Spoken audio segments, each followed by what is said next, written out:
Na pista, com Fernandinho Melo Viana. Oferecimento...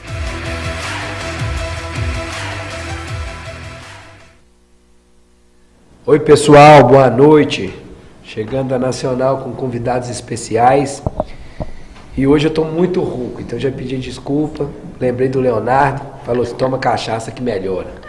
Aí já tomei umas cachaças na Nacional, daqui a pouco nós estamos de novo, né, para Nacional. Muito legal, tem o Herói Elfar entrando.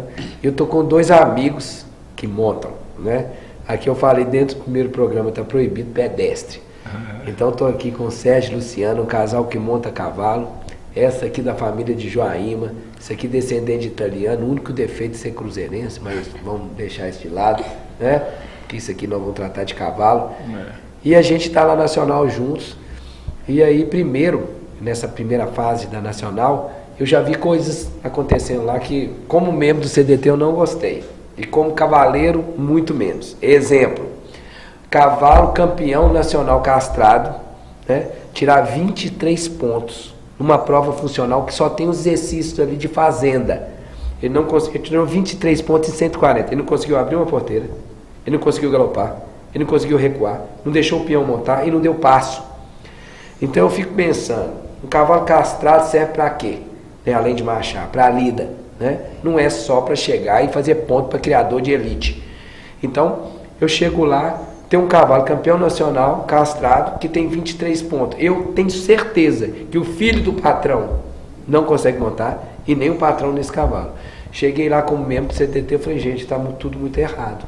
Nós temos uma reunião do CDT antes da nova temporada equestre, ou seja, para fazer qualquer modificação, eu tenho que fazer antes de acabar a Nacional. Falei, gente, não pode. Todo mundo concordou imediatamente.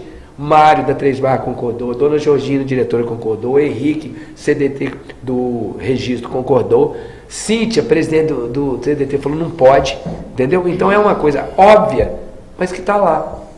E a funcional, ela... Bom, em primeiro lugar, obrigado pelo convite, né? Isso aí, pode me interromper a hora que quiser. Honrado aqui de participar do programa com você, falar um pouco de cavalo, né? Eu nem tenho tanto tempo assim de cavalo, mas vou falar dentro do meu conhecimento, da minha experiência. Acho que se a prova funcional, ela tem critérios que fazem diferença, tanto de pontuação para criador, expositor, ou desempate, né? Eu acho que sim, que é realmente importante e que deve ter um cuidado melhor de ter uma prova funcional melhor, né? Eu creio que vários criadores têm esse cuidado, né? A maioria, imagino, né? Especialmente com relação ao cavalo castrado, né? Quando a funcional ela desempata também, né? No castrado. A funcional no castrado praticamente não está valendo nada, para falar a verdade. Porque olha só, qual que é a ideia hoje, assim, que nós pensamos na Nacional, todo mundo está de acordo. Se não tem morfologia, campeão cavalo castrado, 50% de funcional, 50% de marcha. Pode até desempatar na marcha. Esse é o campeão nacional cavalo castrado. E tem um campeão de marcha, né, da exposição, que ele pode não saber fazer nada, só marchar. Mas ele não é ele é o campeão de marcha. Vai ter... A discussão é quantos pontos ele vai ter para o criador, campeão de marcha castrado. Porque o castrado é o cavalo que, né, é um cavalo que muita gente usa para cavalgada, para fazer os passeios, né, e é um cavalo que teoricamente tem que estar mais bem adestrado. Não é para qualquer uma pessoa montar. Pode servir qualquer pessoa montar. Agora um castrado, não abrir porteira é complicado. Eu sei que mexe lá, que é de família de criador, que mexe em fazenda. Meu pai é enjoado, todos os cavalos dele, assim, a gente via desde pequena, né? Você pegava um cavalo, ele já vinha, encostava na porteira, era a coisa mais fácil de abrir e fechar uma porteira. Você vai fazer cavalgada em alguns lugares, é uma dificuldade para você colocar um cavalo para encostar na porteira para abrir, que você fala assim, nossa, o cavalo lá da fazenda. Então na Nacional a gente começa a perceber esses sinais e eu como membro do CDT, eu tenho que estar atento. Eu falei, vamos mudar. Nós temos prazo de uma semana para mudar. Agora a vantagem da associação é que todo mundo tem boa vontade. Não é igual a política brasileira, você consegue mudar rápido as regras desde que o CDT concorde. Mas uma coisa óbvia dessa, e que está errado, né? Agora eu queria fazer uma explanação aqui, mas aí vocês vão me dar opinião, eu como cavaleiro. Por exemplo, vocês estão sabendo que vai ter quase 8 carros de prêmio nacional para os campeões e tal? Aí a primeira pergunta, vai para o criador ou para o apresentador? Porque se fosse no quarto de milha, para quem monta. Depois, se o apresentador quiser dar para o patrão dele, problema dele. Agora, um cavalo campeão dos campeões ganha um carro, né? Aí minha pergunta é, vai para o criador ou vai para quem adestrou e está apresentando o cavalo? O que vocês acham? Eu acho que deveria ir para o criador. O criador é aquele que está lá com o cavalo desde o começo, é o que investiu e tudo mais, então o prêmio é válido para o criador. E aí o criador, com certeza, né, daria um prêmio aí para o apresentador. E você, Sérgio? Olha, é um pouco complexo, né? Você tem o criador, você tem o expositor, eventualmente você tem um expositor que participou mais do processo ou não, né? Mesmo o apresentador, você pode ter um apresentador que participou mais ou menos do processo, então às vezes tem um apresentador que foi lá só apresentou um cavalo, então é difícil. Então, acho que um prêmio só, talvez pensar em uma forma de uma premiação em que contemplasse pelo menos o criador ou o expositor e o apresentador separadamente, né? Eu não saberia dizer. Primeiro que começou já com um prêmio de um carro, porque antes não tinha nada. Então já arranca com o carro, excelente, então já vai criar uma certa discussão para quem é natural Cada do um processo. tem uma ideia, né? A minha ex-mulher é presidente da associação, então ex-mulher adora que chama, mas calado às vezes a gente já está errado, porque ex-mulher, né, ex-marido é um problema. Agora, se eu fosse presidente, eu ia dar um carro para quem fizesse a melhor prova funcional da nacional. Entendeu? Porque eu valorizo a funcionalidade do cavalo. Então, por exemplo, eu ia dar um prêmio para o melhor cavalo de funcional e a melhor égua de funcional eu ia dar carro para aquele cavalo. Então, são visões diferentes, né? Que depende da origem sua. Então, por exemplo, quando eu era árbitro, eu vejo os árbitros todos novos. Eles estão decidindo entre um cavalo e outro. Aí um fala, não, esse tem um pouquinho a mão melhor, esse tem uma perna melhor, esse tem uma montada, esse é mais macio, fica ali no detalhe. Eu, quando eu estava na dúvida, julguei várias nacionais sozinho, e às vezes com um auxiliar, na hora que eu estava na dúvida, eu voltava ao passado, minha origem. Falei, esse cavalo eu caço nele, esse aqui eu não caço. Ou seja, esse cavalo vai galopar. Esse cavalo eu posso descer um morro com ele, esse eu não posso. Porque existe uma diferença muito grande entre cavalo de marcha e cavalo de sela, né? Então, às vezes, o cavalo é marchador e tem a aptidão de sela. O cavalo sabe abrir e fechar uma porteira, sabe galopar. Você sente segurança naquele cavalo. Já tem outro cavalo que você pensa, não, isso é para mim fazer um passeio, uma festa. Todo cavalo marchador pode ser um cavalo de sela, mas nem todo cavalo de sela vai ser um cavalo marchador. Exato. Então, é a visão, né, das pessoas que eu acho nessa parte. Então, eu acho o seguinte, o que acontece no marchador são as visões diferentes, né? Mas, Fernandinho, evoluir dói, tá certo? Quando você evolui, ou seja, nunca teve um prêmio, né? Pelo menos que eu saiba, não teve. Então, assim, aí sai de nunca ter um prêmio para algum carro para o campeão. Então, obviamente, vai criar uma série de pensamentos, ideias, se deve ir para um e para outro. Mas, de toda forma, acho que é uma evolução, né? É uma evolução que precisa ser lapidada. E acho que é esse que é o caminho. Com o tempo vai se adequando. Ô Lu, como é que... Eu sei que sua família é toda de criador, antiga, inclusive de jumento pega, sua família toda. Você tem o Eduardo Araújo, que é cantor, que nós vamos falar um pouquinho mais no segundo bloco dele. E você vem de uma origem ali de todos de fazendeiro. E você, Sérgio, como é que é a sua origem? Como é que você começou a criar marchador? E depois, como é que vocês juntaram essas duas? Isso aí? O cavalo uniu vocês ou foi assim, não teve nada a ver? Não teve nada. Não, até que o detalhe da botina até que teve a ver, né? Conta esse caso. Eu tem que resumir esse caso. Vou resumir. Não, mas Vou resumir. Eu estava numa festa, né? Todo mundo arrumado e tal na festa, e passa o Sérgio de camiseta branca, calça jeans e botina gomeira no pé. Eu olhei para aquele grandão e falei assim, gente, aquilo ali deve ser da minha tribo, é criador de cavalo, é fazendeiro. Aí começou assim, com essa botina no pé, quando eu olhei para ele a primeira vez. Mas o cavalo veio depois que a gente começou a namorar, há muito tempo, que eu falei assim, gente, eu amo exposição, eu estou em todas as exposições, adoro cavalgada, adoro andar a cavalo. Não, você tem que criar. Eu conheci você na Pampa, não sei se você lembra, montando em tudo quanto é cavalo que tinha, não é? Falei, essa gosta de montar. Você, como é que você começou a criar? Na verdade, eu sou de Formiga, né, interior de Minas. Lá tinha a fazenda do meu avô, fazenda grande, tinha vaca, tirava leite, tinha muito cavalo, e a gente andava a cavalo como moleque, né? Não tinha nem sela, andava a pelo, postando corrida para cair, machucar, esse tipo de coisa, assim. O cavalo para mim era mais uma diversão de criança. Mas eu tinha, assim, sempre gostei muito de cavalo, acho, né, um animal excepcional, né?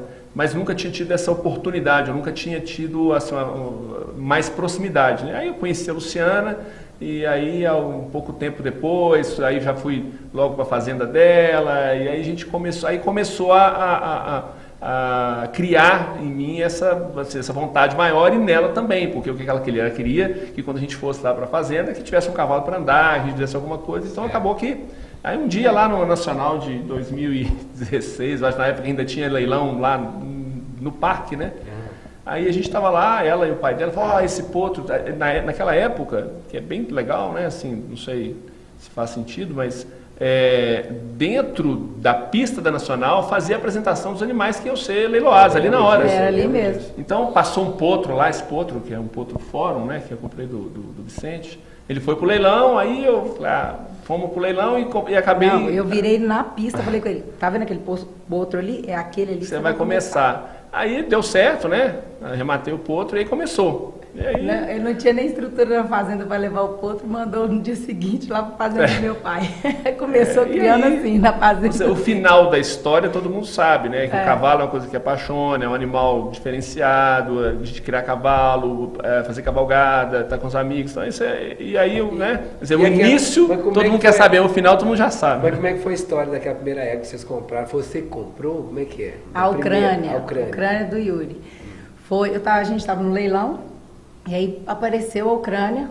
Eu falei, nossa, Sérgio, pirei nessa égua, olha o andamento dessa égua, olha que égua maravilhosa de morfologia, pirei na égua. Aí eu falei, eu vou comprar essa égua, eu só estava vendendo 50%.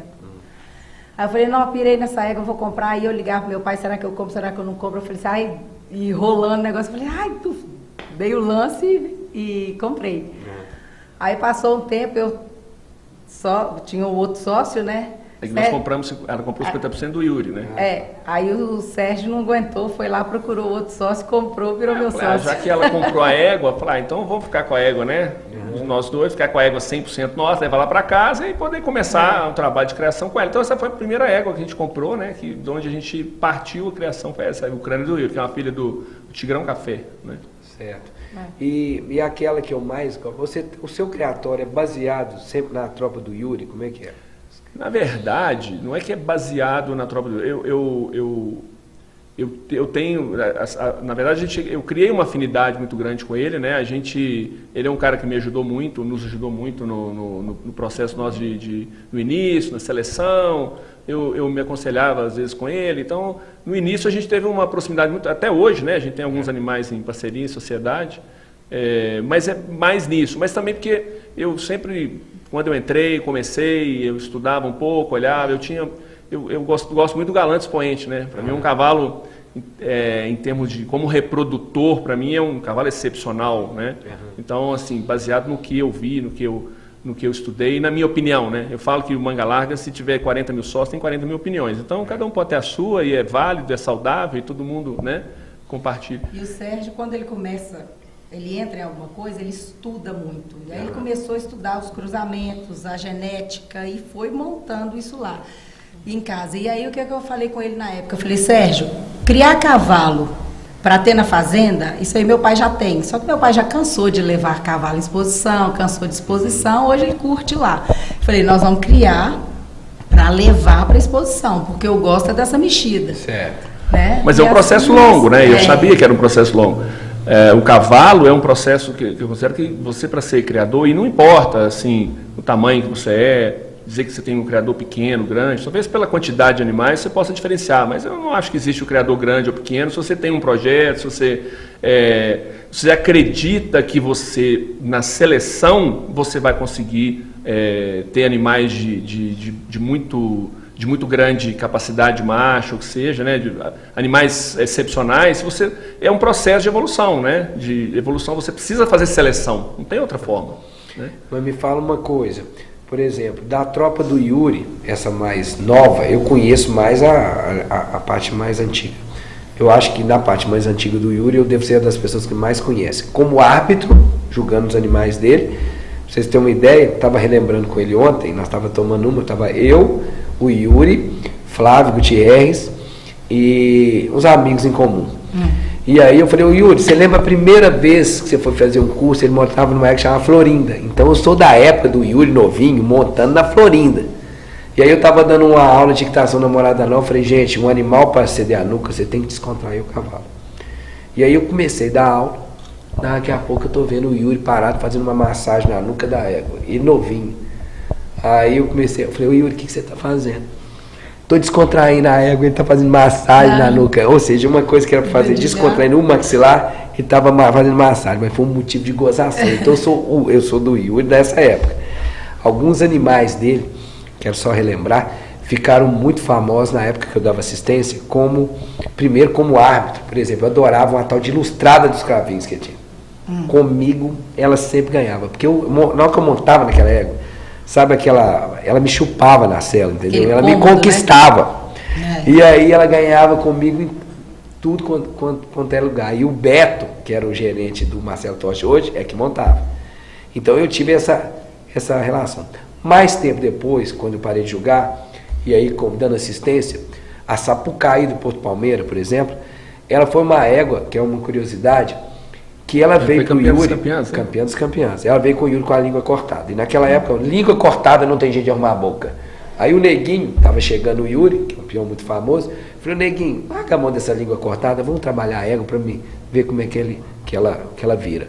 Eu e o Neguinho juntos, nós estávamos relembrando também essa história nessa nacional, a gente chegou e falou assim, realmente, começou com aqueles probleminha de boca e depois ela foi campeã das campeãs e o Bruno Felipe, que era árbitro, falou assim, até hoje eu nunca montei numa égua tão boa de boca igual a Sapucaí do Porto Palmeira. Das que eu julguei, que foi campeã das campeãs, foi a égua que eu senti melhor equitação. Então isso para as pessoas que estão assistindo, às vezes o cara tem uma língua cortada e fala, não tem jeito de mexer, vamos encostar a égua, ruim de boca e tal. Às vezes tem que ter persistência, né? Então eu participei desse processo todo do Yuri, da evolução dele, de todas as éguas bases que ele tem. Então depois do comercial, né, nós vamos falar da Akira, né, que também tem descendência, que é a que eu mais gosto do seu criatório, das éguas bases, porque ela também não escolhe cavalo, né? Vamos passar um vídeo dela e vamos voltar ao criatório do Yuri, que às vezes nós vamos chegar nessas éguas bases. Com a Akira nós vamos ir lá atrás, tem um pedigree dela aí. Ser. Então nós vamos voltar um pouquinho no passado, porque o pessoal que está entrando agora às vezes não sabe, né, Lu? O antigo, a história. Verdade. Quem não sabe a história, a gente às vezes nem pode projetar o futuro. Verdade. Então, depois do comercial, vamos voltar na Akira. Tá bom. Ok. É isso aí. Estamos apresentando Na Pista, com Fernandinho Melo Viana. Family Wine, uma seleção dos melhores vinhos para a raça Manga Larga Marchador.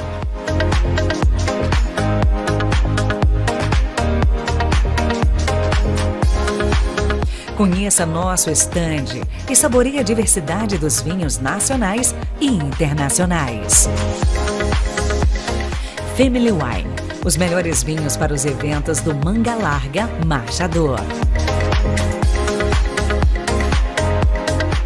O Grupo Raça nasceu da paixão e expertise de amigos dedicados ao agronegócio, com vasta experiência em vendas de animais, leilões especializados, consultoria técnica e assessoria para criadores. Nossa missão é unir nossas habilidades para oferecer um atendimento excepcional aos clientes dos mais diversos setores do agronegócio, com foco especial na comercialização de animais e no fomento de raças de equinos e bovinos de elite. Venha fazer parte dessa experiência.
voltamos a apresentar Na Pista, com Fernandinho Melo Viana.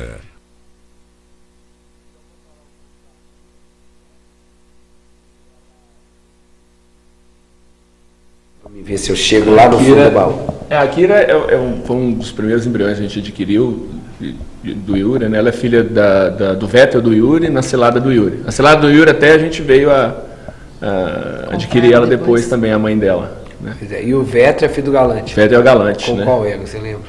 Vettel é o Galante na Cereja. É Cerejinha. É, Cereja. Né? Eu conheci a Cereja do Ciclo D, né? Ou seja, já montei na Cereja, já treinei a Cerejinha. Então ali é um pedigree assim, lá vem da avó, né? Depois vem a Cerejinha. Então ali é marcha, em cima de marcha, em cima de marcha, né? Agora no caso da Akira, por exemplo, o que me encantou nela, além da produção, foi a montada, né? Mesmo ali naquela primeira situação que eu comecei a dar consultoria, que ainda não tinha aquela boca boa, né? Ela me dava aquela sensação de uma égua que tem muita potência, muito articulada, comodidade muito boa, temperamento entra e sai da pressão com qualidade. O pessoal já está vendo ela lá. Aqui nesse filme, gente, tem um ano que ela não estava montada. Um ano que estava sem montar, parida, né? Uma potrinha. A potrinha está separada aí só para a gente montar ela, né? Pois é. Então vocês não estão vendo ela, mas você lembra do vídeo, né? Olha a qualidade de movimento, a perna dessa égua. Eu sempre gostei de marcha, mas para mim, posterior, assim, é uma coisa essencial. E é interessante essa combinação, né? Porque ela tem a ver até um pouco com alguns resultados da Nacional e agora, né? A Akira é filha do Vettel. O Vettel acabou de ser campeão progênio de pai sênior, né? Isso. E a potrinha que está nascida aí de 4 meses, que a gente não mostrou ela aí, é filha dela com Choque, que acabou de ser campeão progênio de pai jovem, né? Então, também? O Choque foi campeão progênio de pai jovem, agora é nacional. E o Vettel é campeão. Então não estou ruim não, né? A combinação tá boa, né? Eu falei assim, esse Choque deve ter uma coisa demais, tudo que é dele aqui eu gosto, né? É um cavalo que eu gosto muito também. Nasceram os 4 produtos dele. Você viu os 4 produtos, né? Eu vi. Agora, sobre a Akira que está andando aqui, é o tipo da égua que eu gosto. Olha para você ver. Corpo estável, conjunto de frente no grau, sem afundar a frente, qualidade de movimento. Isso aqui, gente, tem um ano que a égua tá parada, né? Foi no dia que voltou, com a potrinha no pé. Tá amamentando aí, né? Exato. Então, olha só. E de filho dela, que nós vimos lá na consultoria, com cavalos diferentes. Você lembra das potrinhas? Ela tem 2 potrinhas. 2 irmãs próprias, né? Uma que eu achei excepcional, uma muito boa e uma excepcional. Com o Messi. Com o Messi, né? O Messi é o quê? O Messi é Choque. É Choque também, né? Na Argentina. Na Argentina, né? É o mesmo... E a Argentina é filha da Ricoleta, que é filha da Cilada, que era a égua, que é a mãe da Akira. Você vê como é que o gosto não muda. O Potro, que foi reservado campeão dos campeões ano passado, lá no CTE, que estava lá no CTE, né? Ele é irmão próprio do Messi. O Zico Jacareí, que é filho da Argentina, a mesma coisa, é irmão próprio. Né? Excelente. Machador demais, é a mesma. E eu adorava ele, porque tinha qualidade de movimento, tinha marcha, né? Tinha estabilidade corpórea. Então, quer dizer, é o tipo do animal que eu gosto, né? Em relação às potras que nós temos lá da Akira, nós vamos voltar ela para a pista. Você quer deixar ela só de matriz? Como é que deu a dor? Eu acho que pista, eu falo assim, é um objetivo, né? Você tem que evoluir, você tem que...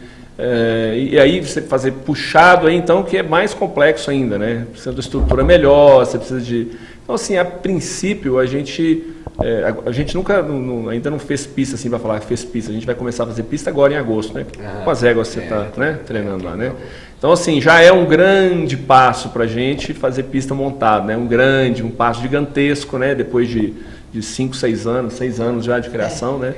Eu falo que a criação é evolução, né? Mas aí eu vou ter que te puxar no assunto de formação de mão de obra, porque eu estou lá fazendo isso.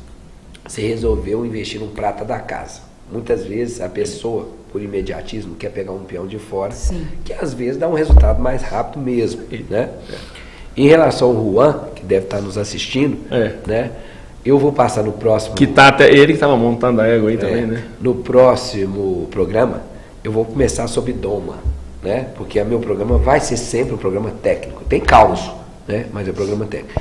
E eu sou apaixonado com a doma dele. Então nós vamos pegar aquela égua, Devassa. É, filha do Zico. Do Zico. E nós vamos mostrar o processo de doma com o Juan.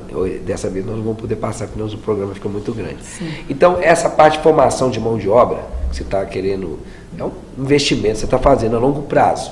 Ele está com a gente desde o início. Desde que nasceu a primeira égua lá em casa, ele está com a gente. Tem 6 anos. Disso, Lu? Você pegaria um peão mais rápido? Né? Não, acho que foi acontecendo naturalmente. Né? Ele chegou, ele ama cavalo. Ele acompanhou já desde o começo, todos os animais lá em casa, na hora que está comendo, passa a mão neles e faz aquela... Né, já vai domando desde bebê. Você sabia que a doma dele tem muito a ver com a doma índia, não sei se você conhece. O tipo de abordagem dele, que ele faz, que eu já vi, em pelo, montando, desmontando, é tipo da doma índia. Às vezes ele nunca viu isso, né? Mas é o sentimento que ele tem.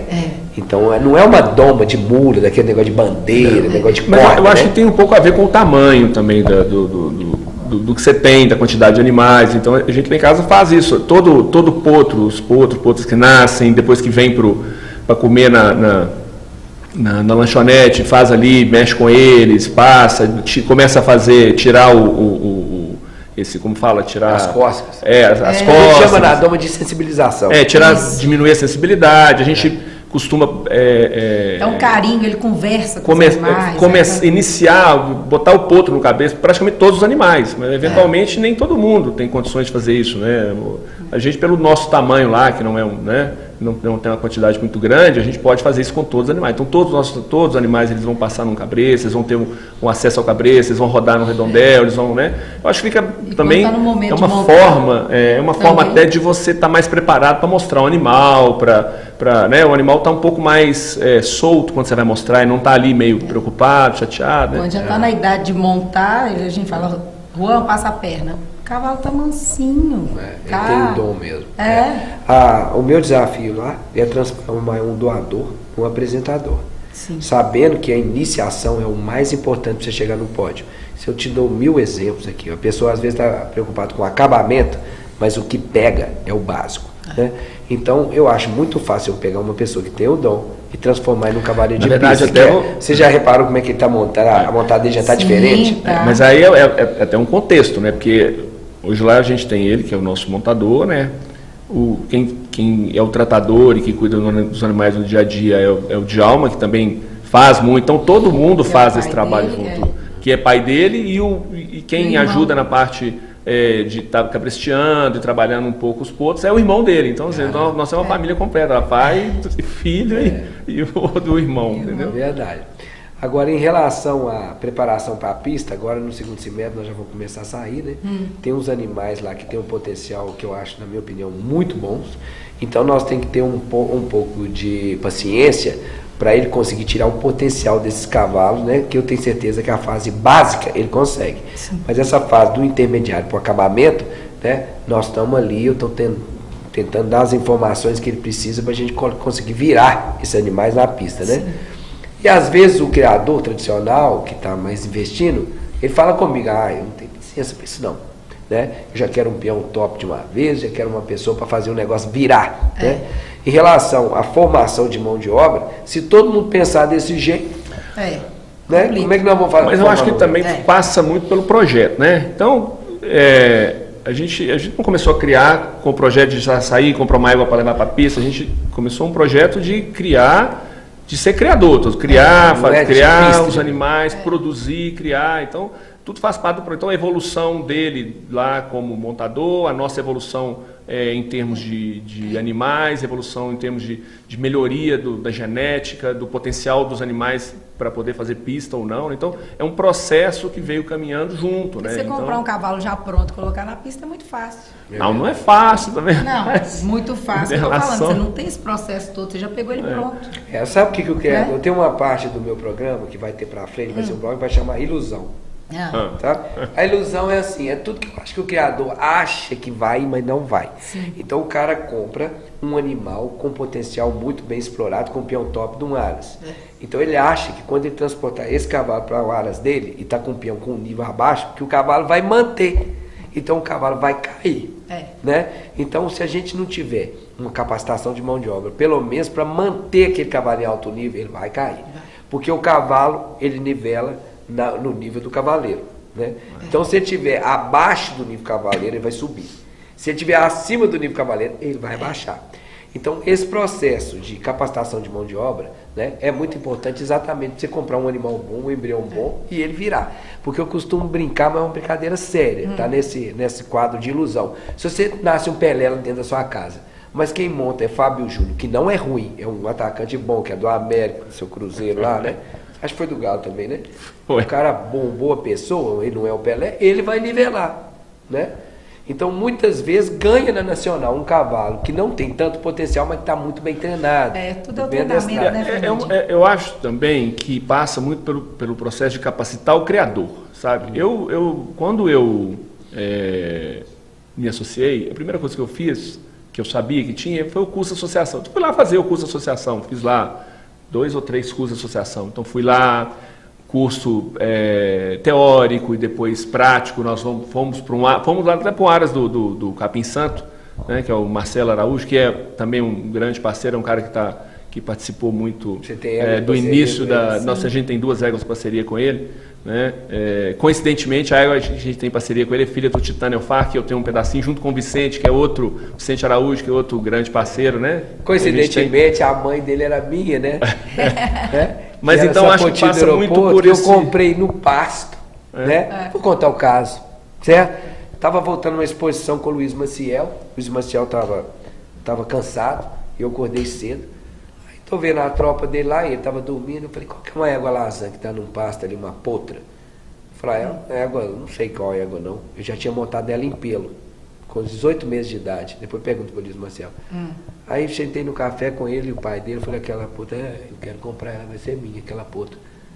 Essa puta do aeroporto. Comprei dela, montei em pelo lá no Pasto. Aí quando eu fui tomar café, depois de uma exposição que eu ia julgando, falei, aquela puta lazã vai ser minha. Assim eu comprei ela. Então ali, você vê como é que... É importante a história, né? Sim. O Titânio Elfar, se não me engano, é feito do Fabás Estanho com ela. Essa puta do aeroporto. Mas então essa parte da capacitação, acho que o criador ele tem que ser minimamente capaz. Minimamente, eu estou sendo, não é isso. Na minha visão, o criador tem que ser capaz, né, em um certo nível, de avaliar seu próprio animal também, né, e não só fazer, discutir ou só autorizar o que vai, o que não vai, o que ele vai montar, o que não vai montar, o que vai puxar, o que não vai puxar. Acho que o criador precisa ter uma capacidade de avaliação compatível com os animais que ele tem, com a mão de obra que ele tem, com a capacidade de produzir ou de criar animais que ele tem. Essa é a minha opinião. Talvez eu não tenha chegado aí, talvez eu tenha chegado em algum nível já de capacidade, mas eu procuro sempre evoluir, assisto, vejo dentro do tempo que eu tenho disponível para estar com o cavalo, que não é muito, eu gostaria que fosse mais, né? De melhorar a minha capacidade de avaliar aquilo que eu tenho e aquilo que está à minha volta, né? Mas, por exemplo, na Nacional eu encontro com vocês lá, e vocês são aquelas do caderninho, né? Não é? Aí você fica anotando tudo e apostar quem que ganha, né? Quem acerta mais? O ano passado eu acertei muito, inclusive ganhei dos peões. Você não acerta mais. Mais que você? Mas sabe por quê? A gente acaba acertando muita coisa juntos, erra, acerta, todo mundo acha que erra e acerta, né? Mas o importante, talvez eu acho que no sentido geral, quando você erra, você aprende mais. Né? Quando você vê um animal, fala assim, nossa... Não. Como é que você consegue acertar? Eu olho o cavalo andando, depois o que eu faço a minha escolha é que eu vou olhar os nomes, porque muita gente tendencia a escolher pelo nome do cavalo. Sim. Eu olho. Mas também eu nasci nesse parque, né? Meu pai colocava a gente sentado na arquibancada, olhando o cavalo rodar o dia inteiro e falando o defeito que o cavalo tinha, o que não tinha. Tem que aprender de alguma forma, né? E é verdade que nessa escolha tem gente que fica olhando para o árbitro, qual que é o árbitro que monta, que gosta mais do cavalo. O pessoal me falava que o Marcinho, por exemplo, Marcinho é meu amigo, então eu posso falar, eu sei que vai gostar. Quando ele olha para trás assim, ó, entendeu? É porque está gostando do cavalo. Então, eles acertam a aposta pela reação do árbitro quando monta daquele cavalo. Logicamente que eles acham que tá bom. Você acredita nisso? Eu acho que o cara estuda o árbitro. Eu acho que não. Ali na pista você estuda tudo. Inclusive, que tem hora que o apresentador tá com o cavalo, quando o árbitro monta, o cavalo anda muito melhor na mão do árbitro. Isso é uma lenda, né? Que a gente vai falar. Eu acho que existe uma tendência da gente achar que o árbitro monta melhor que o apresentador. Eu acho que é uma tendência natural, porque a gente tem a tendência de olhar para o árbitro montando para ver se ele se sente melhor no cavalo ou se o cavalo vai desempenhar melhor com ele, mas é mais uma lenda. Eu acho que no final das contas, se você olhar para os animais todos ali, se você olhar pelo andamento, pelo diagrama, pela marcha, né, por aquilo, pelo mínimo que você consegue discernir da marcha no animal, né, apesar de não estar montado, que montar no animal faz toda a diferença, né, para você sentir, para você ver, né, mas no final das contas talvez seja um pouco de lenda, talvez seja um pouco de direcionamento mesmo dos criadores, achar que o árbitro monta melhor, porque a gente já espera que ele monte melhor. Mais uma volta a gente fala, o árbitro gostou. Espera que ele monte melhor nosso animal. Eu vou dar uma paradinha, eu vou voltar eu quero voltar chegar no Eduardo Araújo, mas para isso você vai ter que me contar a história, né, um pouquinho da sua família, o pessoal também ligar onde que veio o Eduardo Araújo, que é cantor, né? Não, eu que fez o hino do Manga Larga, né? Exato, e outra coisa, e foi um ídolo lá na época, né, da Jovem Guarda, né? Eu sou muito novo, mas eu já estudei esses Jovem Guarda antigamente, sabe? Eu não sou dessa época de Jovem Guarda. Eu também não. Né? Sua mãe, seu pai, né? Sua mãe, seu pai, você escutou. Mas eu vou chegar lá num caso que você não conhece dele, num cross na Fazenda Tabatinga. Ah, eu quero saber. Certo? O que aconteceu nessa Fazenda Tabatinga, que era um ídolo de cross, que era um lugar que o Raul Junqueira era aquele cavaleiro de funcional, né? Sim. E era mesmo. Cavaleiro habilidoso, os cavalos Tabatinga tinham a fama de ser muito bom de lida. E eles fizeram um cross na fazenda do Raul Junqueira. E o Eduardo Araújo foi lá, entendeu? Ele resolveu montar na última hora, né? Aquele cross feito dentro da fazenda Tabatinga. Sim. Quem me contou essa história foi o Alexandre Miranda, que foi presidente da associação, né? E eu vou te contar depois do intervalo como é que aconteceu isso, tá? Porque é um caso muito legal. Eu soube do caso através do Alexandre Miranda, né? E que seu tio, né? Executou um cavalo, chama Cafundório Branco, lá na Fazenda Tabatinga, tá bom? Mas aí eu posso deixar depois do comercial. Vamos lá. Estamos apresentando Na Pista, com Fernandinho Melo Viana. Primeiro você falar.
A Vet Science Biosolutions conta com uma seleção criteriosa das matérias-primas utilizadas, pesquisas e tecnologias avançadas com monitoramento de resultado para fornecer aos seus clientes produtos de alta qualidade, que atendam às suas necessidades e tenham como efeito uma cadeia pecuária responsável, garantindo alimento de qualidade para toda a população. Utilizamos nossa experiência e expertise para entregar o melhor produto em todos os estados do Brasil e diversos países. Nós somos a Vet Science, nós somos agro. Conheça mais sobre a nossa empresa acessando o site www.vetscience.com.br.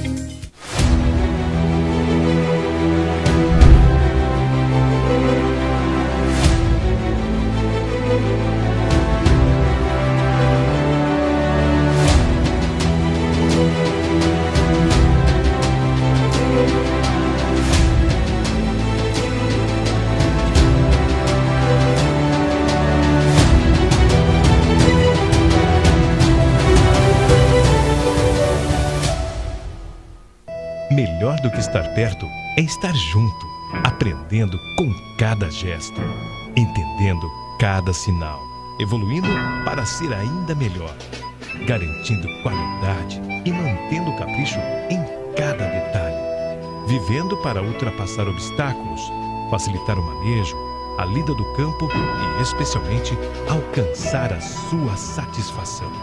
Selaria Tropa Traiado, a cela dos campeões.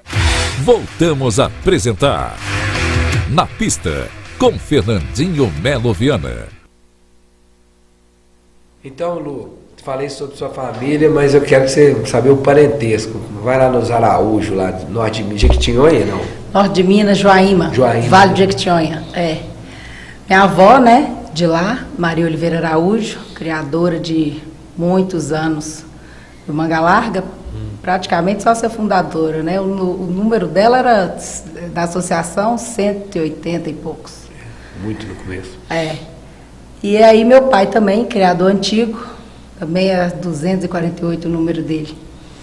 Meu pai foi comprar cavalo na fazenda da minha avó. E chegou lá, gostou demais dos cavalos. E tem várias histórias, depois outro dia eu conto. Aí ele foi lá comprar cavalo da minha avó, conheceu minha mãe, casou. Então eu gosto de cavalo tanto da parte de mãe quanto da parte de pai. Eu brinco que falo que eu nasci naquele parque de exposição. Eduardo Araújo, da Tabatinga, continuando, eu não sei se ele foi convidado, eu não sei se ele foi lá assim para ver o que está acontecendo. Alexandre Miranda me falou o seguinte: ele resolveu montar no Cafundó Branco. E não sei se você sabe, na época existia uma rixa entre Tabatinga e Herdade. E Cafundó Branco era Herdade e Upiá com Égua Baíba. E o Cafundó Branco já era um cavalo funcionalmente muito, muito bom, porque quando eu fazia hipismo rural, tinha uma exposição nacional de cavalo, onde todas as raças iam fazer prova funcional. Eu não lembro o nome da exposição. E o Cafundó Branco já ganhava campeonato brasileiro de hipismo rural, esse tipo de coisa. Aí Eduardo Araújo montou dentro da Tabatinga e foi campeão do cross na Tabatinga com o Cafundó Branco. Então, montou num cavalo que ele não conhecia muito e foi lá e ganhou o cross. E uma coisa que você não sabe, a Herdade de Upiá foi do meu pai Potrinho. É mesmo? Então tá vendo a ligação? Então é umas coisas assim que, né, o pessoal nem sabe que existia cross na Tabatinga, do Araújo que fez o ele que Machadão, ganhou? Ganhou no Que Cafundó legal. Semana Nacional do Cavalo que tinha uma exposição que reunia todas as raças. E tinha as provas funcionais de Cafundó Branco, ganhou a Semana Nacional de árabe, anglo-árabe, todo de hipismo rural. Então já era um cavalo que tinha habilidade para isso, né? Sim. Em relação agora as dicas, por quê? Porque nós estamos no Nacional, né? No começo, falei dos problemas que a gente vai resolver no CDT em relação ao cavalo castrado. Então, qual que é a ideia para a gente aprovar na semana que vem? Sobre o campeão cavalo castrado, que tiver 50% de funcional, 50% de marcha, pode ser o desempate na marcha, nós vamos testar. E vai ter o campeão de marcha, então vai ter mais uma premiação. Em relação ao quanto que esses cavalos vão ter de pontuação para criador, vamos discutir mais um pouquinho, mas nós temos 4 dias. Porque senão, gente, essa incoerência que foi esse ano vai ter que permanecer mais um ano, porque o CDT ele tem que aprovar até o final da Nacional, porque o ano equestre começa logo após a Nacional. E nós vamos resolver esse problema, né? Porque não pode ficar desse jeito. Em relação às dicas dessa Nacional, eu tenho 3 dicas que eu separei. A primeira está se comprovando, que eu vi o cabresteamento. Hoje, o árbitro, ele vê muito o diagrama de marcha no cabresto na transição do passo para a marcha. Então, aqueles cavalos que não têm uma boa transição do passo para a marcha, tanto picada e batida, eles não vão ter uma chance de ganhar no cabresteamento. Então, eu estou falando para todo mundo, gente, quando você reúne o passo e sai na marcha curta, ali que o árbitro vê o diagrama, na transição do passo reunido para a marcha reunida. Porque o cavalo realmente genuíno, ele tem essa transição diferenciada, ele não dá que a gente chama de um pulinho, ele não tem um degrau, ele já praticamente marcha no passo. Então, para o juiz apaixonar, é a transição do passo reunido para a marcha reunida, é aquela marcha reunida. Para ele casar, tem que alongar. Então, o que eu falo? Gente, se o cavalo tem marcha reunida no cabresto, sai na marcha reunida, mantém, depois mostra que o seu cavalo tem alongamento. Então, é muito importante na apresentação, quem está me ouvindo, fazer essa transição bem feita e trabalhar reunido, médio e longo, na mesma volta. Sim. Isso é muito importante. Uma outra dica na prova funcional. O peão não desliga do concurso de marcha, ainda mais se tiver chance. E a prova funcional é no meio do concurso de marcha. Então, quando ele vai para a prova funcional, ele tem um tempinho ali para descontrair um cavalo, para ele relaxar, para ele pensar nos problemas que o cavalo tem na prova funcional. E ele não desliga, Lu, do concurso de marcha. Ele fica lá olhando para o concurso de marcha, qual é que vai ganhar de mim? Eu tenho chance de ficar entre as 7? Ali não é a hora disso. Né? Ele tem que desligar do concurso de marcha e focar na prova funcional. Meu cavalo tem esse problema nesse exercício, porque tem muita coisa ali que você consegue evitar o erro. Né? E a prova funcional é muito ingrata. Todo mundo prestando atenção no juiz, no outro montando. A prova funcional é muito ingrata, Lu. Ali, meu filho, se você errar uma coisinha, é só ano que vem. Concurso de marcha, às vezes o cavalo começa mais ou menos, no meio do concurso você começa a ajeitar o cavalo, você tem tempo, não é verdade? Na hora que ele terminar a prova funcional, ele tem que ligar de novo. Agora eu vou de novo para o concurso de marcha. Então o cara, Lu, não desliga do concurso de marcha e faz uma prova funcional ridícula, perto do que ele treinou em casa. Sim. Né? Isso é uma outra dica. E a prova funcional é desempate, né? Então é importante. E é muito importante. Eu nunca pesquisei, mas até me chamou a atenção, posso pesquisar e eu vou pesquisar alguns casos aí que a funcional fez diferença. E outra coisa, o cavalo ideal, que vale uma pontuação enorme para criador no final da exposição, o cara carrega aquela nota da categoria para o campeonato da raça. E o cavalo ideal, que vale muito ponto, é 33% de marcha, 33% de funcional e 33% da morfologia. O marchador ideal tem uma pontuação enorme no campeonato. Né? E essa nota é elevada da categoria, porque não tem chance de zerar e fazer de novo no campeonato da raça, que vai ser no sábado. Né? Ele vai simplesmente transportar a nota dele da categoria para lá. E vai ter um outro concurso de marcha do campeão dos campeões, vai ter um outro julgamento de morfologia, mas o julgamento profissional ele carrega a nota da categoria. É o final. Em relação terceira dica. A terceira dica é uma dica que eu acho muito importante. Ao longo da Nacional, por exemplo, as fêmeas, né, só vai entrar na segunda semana. Tem gente que não monta nessas éguas. Égua boa minha, né, que eu sei que vai ganhar, ou dolorida, que a maioria é dolorida, né, eu estou sempre de noite ali vendo como é que está uma resistência na boca, fazendo um passo. Com os exercícios de flexibilidade eu consigo ver se o animal está dolorido.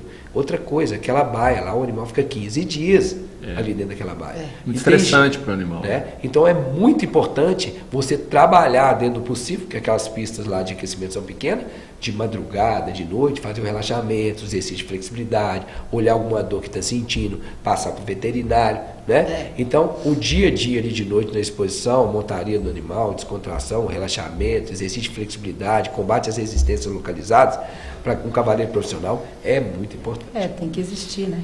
Não é verdade? Bom, então eu vou usar aqui, dar uma dica para a Nacional. Primeiro eu vou falar o mesmo que eu disse. Eu acho que evoluir dói, né? É um processo difícil, porque nem sempre você tem...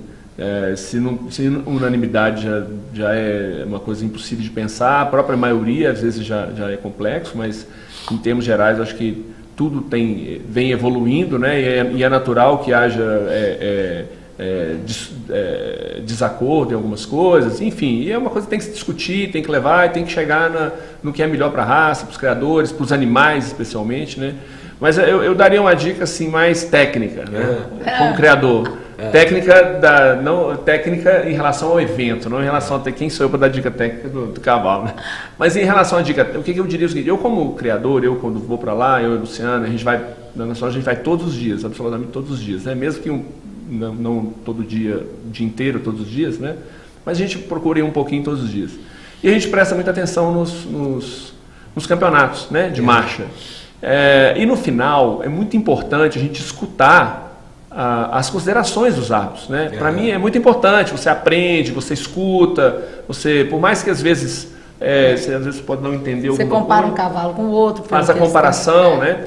E eu diria que assim, tecnicamente, melhorar o som, né? Porque a gente ontem mesmo tinha um pouco de dificuldade, dependendo do árbitro que vai falar, a postura da voz. Então eu diria que, do meu ponto de vista, assim, humildemente eu daria essa dica, que pudesse ter um eco também, né, que acontece quando você fala aqui, fala lá. Então essa parte de som, essa parte técnica, acho que é possível resolver e ter um som mais melhor do que ele já está, né? Já que a gente está falando de evolução, de melhoria, ter um som melhor para a gente possa escutar claramente, nitidamente, bem, em qualquer lugar onde a gente esteja, as considerações finais dos árbitros. Isso eu acho muito importante, então é a dica que eu deixaria aqui, né? Do ponto de vista técnico, eu vou ter a oportunidade durante esse programa de poder contribuir mais com essa parte detalhada. Porque o meu programa, para o futuro, eu vou falar muito sobre cada parte técnica. Então, por exemplo, quando eu falo de equitação, a palavra equitação nada mais é que a linguagem para o ser humano comunicar com os cavalos. Quais são as ferramentas? Ajudas, que é perna, corpo, mão e a voz. E na equitação acadêmica, que eu sou muito assim, doutrinado na equitação acadêmica, que eu adaptei para a marcha, nós temos 12 exercícios de flexibilidade. Não tem 13, só tem 12. E através desses exercícios a gente consegue detectar no cavalo, conversar com o cavalo onde está dolorido, onde tem resistência. Então o cavaleiro que está mais capacitado, mais qualificado, numa nacional dessa, ele consegue perceber, inclusive falar para o veterinário, né, ali quais os pontos de resistência que tem que ser combatidos durante a noite para no outro dia ou 3 dias depois o cavalo andar bem. Então à medida que o cara consegue dominar esse exercício de flexibilidade, ele consegue ver cada parte do cavalo onde tem as resistências localizadas. Isso é uma equitação de alto nível. Para isso, eu vou chamar aí a propaganda do meu curso, porque no meu curso profissionalizante eu tenho condição de mostrar cada exercício de flexibilidade, embora no machador eu só uso 9 dos 12, né? Tem 3 que assim eu não sinto muita necessidade de usar, mas eu tenho condição de passar para esses peões como tirar o potencial máximo dos animais, inclusive dentro de uma nacional. Então está aqui o meu curso profissionalizante de agosto, que eu vou fazer o passo a passo, onde a pessoa tem a oportunidade de ver todos esses exercícios, também os exercícios obrigatórios, né? Eu só tenho 4 vagas, graças a Deus. O melhor lugar para vender curso é na nacional. Chega lá, eu vendo. Então comecei a vender no começo da nacional, graças a Deus vendi 8, só tem 4 vagas. Quem quiser pode me acessar aí através do telefone, né, no 31 992826439. Tem que ser no WhatsApp, porque senão eu não vou ficar lá ouvindo direto. Ainda tem 4 vagas. E tem um outro curso, se o Aldo puder colocar, para quem não tem o tempo para ficar 10 dias. A minha opinião é assim, arruma um tempo. Mas para quem não tem, eu tenho um curso mais condensado, que é o curso intensivo de 3 dias, que nada mais é que um profissionalizante resumido em 3 dias. É bom, dá para abrir cabeça, dá para atualizar, mas não tem como você comparar, né, Lu? Um curso de 10 dias que você pratica passo a passo com um curso de 3 dias. Com certeza. Né? E todo mundo está me procurando lá para dar consultoria. Aí eu pergunto, mas seu peão já fez o curso profissionalizante? Porque na consultoria, às vezes, eu não tenho tempo. O nosso já fez. Não é? Eu não tenho tempo ali para passar um embasamento básico nele, porque a consultoria nada mais é que um acompanhamento, né? Então, consultoria é muito bom se o cara já tem um embasamento bom, não é verdade? E eu também vou aproveitá-lo, antes de fechar, que eu quero fechar com vocês, nós vamos voltar para a Nacional, né? Nós temos um concurso de marcha de cliente meu, tem um Herói Alfá que vai entrar agora. Eu estou ansioso, porque é um cavalo que eu acho que está muito bem treinado, não sei se vai ganhar, mas eu tenho certeza que ele vai apresentar bem. Quem vai montar o Mike, que é um aluno meu desde 15 anos, lá da EAO, eu tenho uma convivência com ele muito grande, muita confiança, então eu estou um pouco ansioso aqui nesse programa, que o Herói Alfá vai entrar ali daqui a pouco na pista. Mas eu queria falar, porque senão eu não tenho esposa, eu vou ser um cara divorciado se eu voltar para a Nacional, se você não mostrar. Eu estou vendo um colar ali que você está usando. Colar maravilhoso da Carol Marques. Eu apaixonei com esse cavalo quando eu vi. Pois é, e minha esposa, gente, para quem quiser. Qual criadora não vai querer um? Não é verdade? Nós estamos no stand lá do Guto, do lado da choperia, né? E ela está com uma amostra, né? Das bijuterias, semi-joias e joias, né? Dela lá. Ela que desenha, ela que... Você tem um cavalo na baia e põe um cavalo no pescoço, né? Não é verdade? Muito obrigado, viu, por você estar usando essa relíquia dela aí, que eu achei maravilhoso esse cavalinho dela. Ela tem o maior bom gosto, né? E nós temos, muito obrigado ao Guto, né? Que era a antiga Mota Gepard, que é do Arascana, por ter patrocinar também, dado a oportunidade da gente ter um local lá dentro do stand dele, que eu sei que é muito caro, né, para ter. E a minha consultoria com a Alascan também é uma consultoria muito legal. Então isso aí é muito bom, né? Ver a minha esposa trabalhando com produtos aí direcionados para o cavalo, usando aí no seu pescoço. E não tem só esse não, tem vários lá de cavalos. Então, gente, quem tiver né, oportunidade, visitar o nosso estande do lado da choperia, além de conversar cavalo, nós vamos conversar agora sobre semi-joia, joia, né? É isso aí. Mas olha só, em relação à nacional, nós temos um tempinho, eu queria saber de vocês uma parte que assim, não é que me incomoda. Vai ter segunda-feira, lá no stand do Marcelo Toche, uma conversa, 7 horas da noite, na segunda, vocês estão convidados, todo mundo aqui está convidado, sobre o futuro da raça. O que acha do futuro da raça? Eu vou ter uma participação. Eu não sei falar do futuro da nacional, porque essa nacional desse ano, né, o empreendimento, né, aquela riqueza que a gente vê, não sei se é bom ou se é ruim, eu queria saber a opinião suas.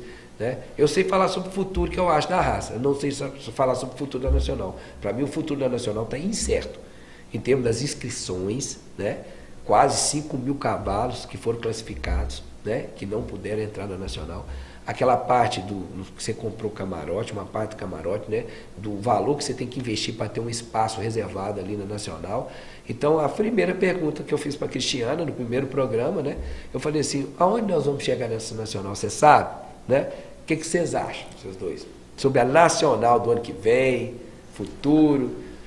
Fala aí, Sérgio. Bom, olha, eu sempre acho que o futuro é agora. Você é um empresário, né? O futuro é agora sempre, né? Essa história, o que vai ser? O futuro é sempre agora, porque há alguns anos atrás a gente estava, a raça, né? A gente, de modo geral, assim, eu tenho pouco tempo como criador, né? Mas há alguns anos atrás, o que eu acompanho, se discute o futuro. Então hoje a gente já está vivendo o futuro. O que a gente precisa é fazer esse futuro se transformar num futuro melhor. Agora, como eu digo, crescer, evoluir, dói, vai ser difícil, vai ter que ser discutido. Eu não sei até que ponto a gente poderia chamar isso de elite, né?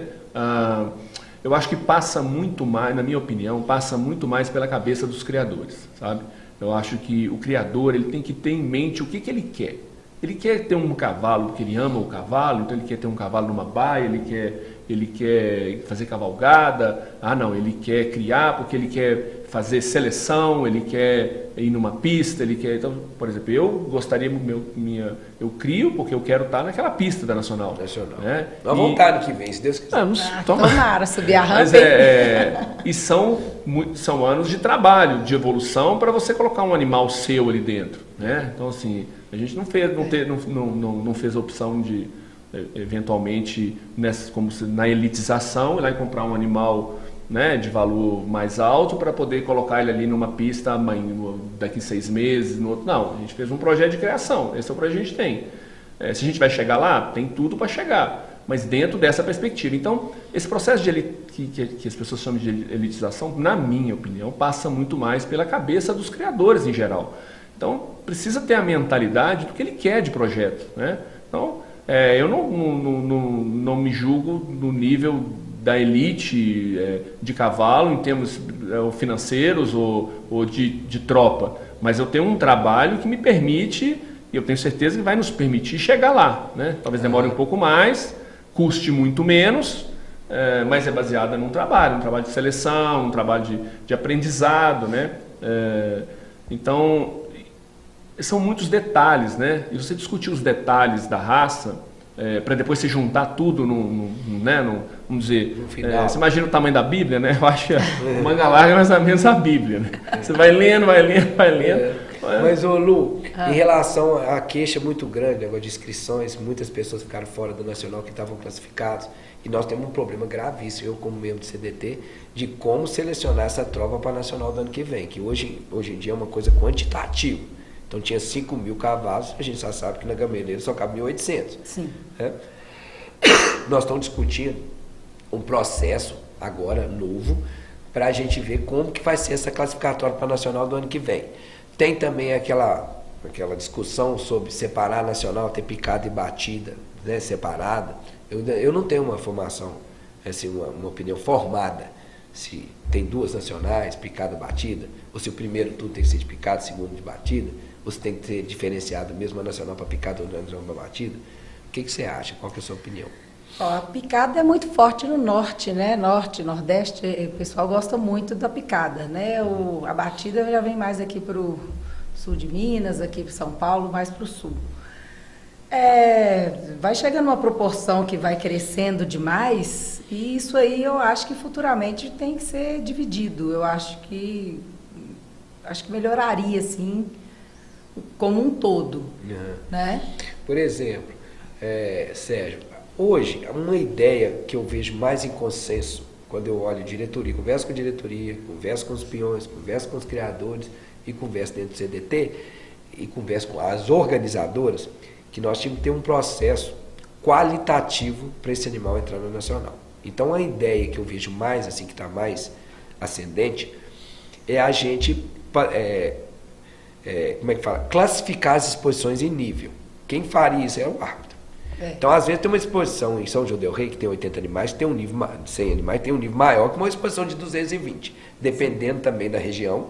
Né? Por exemplo, em Pernambuco, em Gravatá, todos os árbitros que estão julgando lá, acham que às vezes o nível de macho picado lá é maior que o nível de batida. Sim. Quem pode classificar as exposições em nível, eu só vejo o árbitro, porque ele julgou a exposição.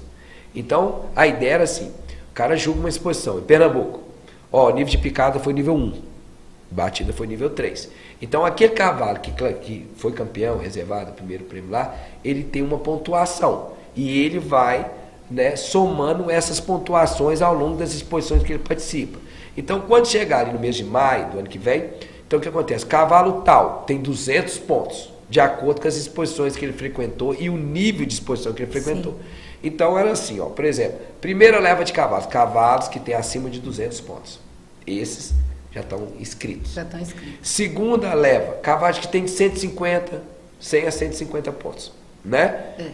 Terceira leva que sobrou. Vai ranqueando. Né? Ranquear. Aí você ia ter um nível de inscrição qualitativo, né? Para isso nós temos que fortalecer as exposições estaduais, certo? Para ter um nível grande, para a pessoa que for classificar numa estadual, ela ter uma regalia, no caso, não é cadeira cativa no nacional, né? Sim. Mas se você classificou numa estadual forte, tem que ser diferente. Você classificou numa Copa de Marcha de 90 animais. Verdade. Não sei se você concorda com isso. Você classificou numa Copa de Marcha e numa estadual, onde na Copa só tem julgamento de marcha, não tem nem a profissional nem a morfologia. Numa estadual fortalecida, né, do Rio de Janeiro, por exemplo, você tem um nível de competição, então ela tem que valer mais, dar mais pontuação para o cavalo, do que uma Copa, né, de marcha. Que uma Copa de Marcha. Então, a ideia é essa. Né? É uma ótima Como ideia, fazer né? isso é uma outra história, né? Como implementar. Do ponto de vista da nacional com marcha picada, mais batida, na minha visão, seja ela total, parcial, não sei como ela vai acontecer, ela já está decidida, né? Isso não é uma discussão. Como assim? Não tem como seguir dessa forma se a raça continua crescendo. Para mim está decidido, só falta saber como vai ser. E né? quando, né? Quando e como. Né? Então, não tem muito o que decidir. Do ponto de vista das inscrições... Mas então deixa eu pôr uma pimenta. Você acha, tem gente que acha que se separar nacional de picada e batida pode ter uma divergência de raça? Não. Olha, como eu disse, se vai ser parcial, se vai ser total, como vai acontecer ou quando, né, a gente vai ver como vai ser, né, dependendo de como as coisas seguirem, como que as coisas caminharem. Eu acho isso impossível, sabe por quê? Porque para o Ministério da Agricultura, a associação não é os cavalos não é da associação, é do Ministério da Agricultura, é uma espécie de uma concessão. Para o Ministério da Agricultura, o Studio Book, cavalo picado e batida genética é a mesma, não tem como separar, entendeu? Pode separar a exposição, mas do ponto de vista técnico, você separar, igual aconteceu com o Paulista Machador. Né? Isso é um processo muito difícil, na minha opinião, atualmente. Especialmente para quem cria as duas raças, né? Não sei que percentual de criadores cria as duas raças, a esse nível de ter animais das duas raças, das duas modalidade de marcha. Uma modalidade de marcha, né? Me equivoquei aqui. Não sei que percentual de criadores criam a nível alto as duas modalidades, né? Mas enfim, se tornaria um empecilho para eles. Mas enfim, eu sou criador, eu acompanho a associação, né? Acompanho a associação, vejo, abro lá, recebo os e-mails, vejo o que é. Então, eu como um criador que modesto, se eu tivesse 2 animais para me inscrever, eu estaria a 0 hora do dia da inscrição com o computador aberto para inscrever meus 2 animais. Então, Porque o pessoal fica falando que é igual o show, né? Hoje, você já viu falar? O pessoal fala assim, na hora que quem clicar mais rápido, que escreve na Nacional. Não sei se é assim também. Começou dia 24, e no dia 3, parece, se eu estiver enganado, né? Durante alguns dias. Então, todos tiveram a oportunidade de inscrever seus animais, né? Ninguém estava todo junto ao mesmo tempo. Agora, outra coisa que eu quero dizer é o seguinte, o ano equestre nacional termina no último dia da Nacional. Isso aí eu já acho um equívoco. Ele tem que terminar um pouquinho depois, porque senão você não tem como moderar nada do que aconteceu Isso pode ser mudado. Ele tem que terminar, por exemplo, terminou dia 31 de julho a Nacional, então termina dia 31 de agosto. Não, eu não sei. Ou termina essa dia parte 15 de técnica agosto. até eu vou perguntar. Eu não sei se é a data da Nacional. Eu sei que a partir do momento que começa as exposições depois da Nacional, para classificar para a Nacional, já começou. Então toda a regra tem que ser feita, né, para a primeira exposição pós-nacional, que já está classificando para a Nacional 2025, já tem que estar valendo. Então o CDT ele tem um prazo para resolver essa situação. Voltamos ao ponto de partida, quer dizer, o criador que quer participar, que quer ajudar a evoluir, que quer dar opinião, que quer estar numa roda, que quer falar, ele tem que saber o que acontece, ele tem que saber as regras, ele tem que saber os regulamentos, porque senão, eu não sabia, eu não vi. Então, assim, para mim, parte do princípio seguinte, o criador precisa se atualizar na mesma velocidade que a raça está se atualizando. Ponto final. Né? Então, gente, infelizmente, Lu, espero que a gente vai ter mais oportunidade de voltar, de conversar de novo, né? Nesse programa, se Deus quiser, nosso programa é um programa bem descontraído, né? Mas é um descontraído sério, né? Não é um descontraído, gente, todo mundo aqui tem compromisso. Eu tenho um compromisso com o cavalo de marcha, né? Tudo que eu tenho na minha vida, né? A minha primeira esposa, que foi a Cristiana, a segunda, que é a Carol, tudo tem cavalo no meio. Minha filha nasceu nesse ambiente, o Flavinho e a Júlia também nesse ambiente. Então, assim, eu volto a falar um dos primeiros livros da humanidade, Xenofontes, né? No final ele fala assim, o que o cavalo une, o homem não separa. Então nós estamos aqui, nossa amizade, né? Que tem um cavalo no meio. Então, eu tenho aquela sensação que eu tenho que contribuir. E a minha parte é a parte técnica. Então os meus programas futuros sempre vai ter uma conotação de alguma coisa técnica que eu possa ajudar, principalmente quem treina os animais, que é a minha profissão, né? Sim. Os peões, os treinadores, que também faz parte da apresentação. Não tem como eu não agradecer o nosso patrocinador, vocês, né? O Aras Caburé, que é de um grande amigo meu, que está entrando na Marcha Picada de São Paulo. Ele vai vir no nosso próximo programa, vai ser entrevistado aqui. Então já estou até falando, na terça-feira que vem, né? Os proprietários do Aras Caburé, eles apresentam os animais dele em pista. E é empresário, sucedido e tudo, a mulher também monta. O Aras Belatti, que é uma família que eu adquiri no Machador, né? Traituba Professor e outros animais, Paris do EGR, né? Nós estamos ansiosos para ele entrar em pista, estão muito bem treinados, agora vamos ver, né, se dá, né? Seja o que Deus quiser. Mas são animais que nós temos lá no Aras Belatti uma equipe muito competente, animais muito bons. Então eu estou também ansioso para poder entrar naquela pista da Gameleira. O Aras Misk, que é de marcha picada, que já ganhou vários campeonatos aqui nessa Nacional, né? Aras Sete Mares, do Spazio Alfar, que está com pontos maravilhosos, e lá no Mag é um cavalo que tem se destacado demais. O Aras Dom Carrilho, que acabou de adquirir uma égua fenomenal, filho da Sinira do Berma, com Eduardo, daqui a pouco nós vamos divulgar mais isso aí. Através da nossa amizade do programa, adquiriu uma égua excepcional, uma doadora, filho da Sinira do Berma com o Favachistanho. Então imagina, irmão da reitora, pai de mãe, né? Irmão do fator por pai de pai, né? Como doadora, que é um cara que está começando agora. Aras Malagueta, que é um Aras de Mangalaga Paulista, que para mim já tem Pedro, né? Que eu já tenho uma convivência com toda a equipe, muitos anos, que é um cara que valoriza a sela, os cavalos dele de Mangalaga Paulista, né? Que a gente chama aqui de Paulista, exímios de marcha, excelente de sela, participa das competições da Mangalagada dentro da casa dele, cara que monta, cara que pensa muito no bem-estar animal e muito na parte técnica, vai estar aqui com a gente também no programa. Aras Zapata, o grupo Raça do David Charles, né? que fica lá me atazanando o dia inteiro naquela Nacional. Você foi lá no GT? Você viu a tropa do GT? Né? Eu lembro ele, você não trabalha só pro GT não, tem rima, tem um monte de coisa. Fica atrás de mim o dia inteiro naquela exposição. Já ganhamos o prêmio, graças a Deus, hoje, né? O GT já subiu na pista com o Potrinho, segundo de marcha, segundo de morfologia, já subimos no pódio, né? Com a equipe também extremamente competente, nós temos muito animal para entrar na pista. A Beth Sainz, que é do meu amigo, não é do meu amigo, mas assim, o representante é o Vaguinho, que é meu irmão, que está nos patrocinando. A Celaria Tropa Traiada, acho que dispensa comentários, a cela dele, sem dúvida nenhuma, eu que sou cavaleiro, uma cela fenomenal, para mim, das melhores montadas que tem de cela no Brasil, por estar aqui, que se fosse uma cela mais ou menos, eu nem deixava entrar, né? Imagina, uma cela mais ou menos no meu programa aqui, desiste que não entra, né? Os vinhos, né? Eu sou mais de cachaça, mas com certeza esse vinho aí da família Wine, muito bom. Vista Alegre do Rio Grande, né? Meus amigos, parceiros. A raça Machador do Caio Eduardo, né? Amanhã tem reunião pra gente, né? Amanhã nós estamos juntos. Várias coisas, inclusive nós vamos fazer uma live na sua casa, tá? Pode preparar o bolsinho lá que nós vamos lá fazer uma live na sua casa, tá? Para mostrar a tropa. E você montando, e eu falando, cachaçinha no jeito. O Neurônios Vídeo, portal do Machador do Fabrício, meu amigo, né? Tem uma visibilidade enorme, né? Um cara excepcional. E o Aldo, aquele carinha mais ou menos que tá ali no estúdio, não conheço, só tem 20 anos, né? Que sem ele eu acho que eu não faria esse programa, que eu tenho muita confiança nele, e a amizade, né, também é muito importante. E até uma próxima, que se Deus quiser vai ser com o Aras Caburé. Agora vamos para a Nacional, que eu estou ansioso. Obrigado pelo convite, a gente está aqui. Você gostou? Honrado, gostei. Adorei, muito, poder falar um pouco bom. do que a gente pensa e tal. Muito obrigado. E vamos fazer conte uma com live, a gente sempre. Uma live bem espontânea lá. Vamos. Você está toda hora adiando essa live. E tropa boa, eu garanto que você já Lá tem. na beirada do Rio.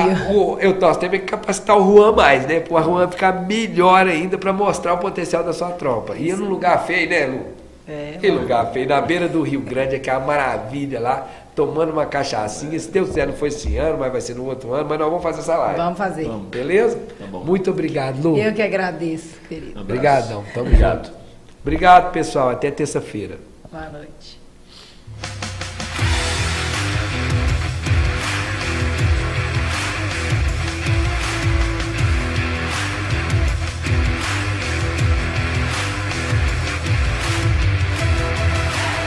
Na pista, com Fernandinho Melo Viana. Oferecimento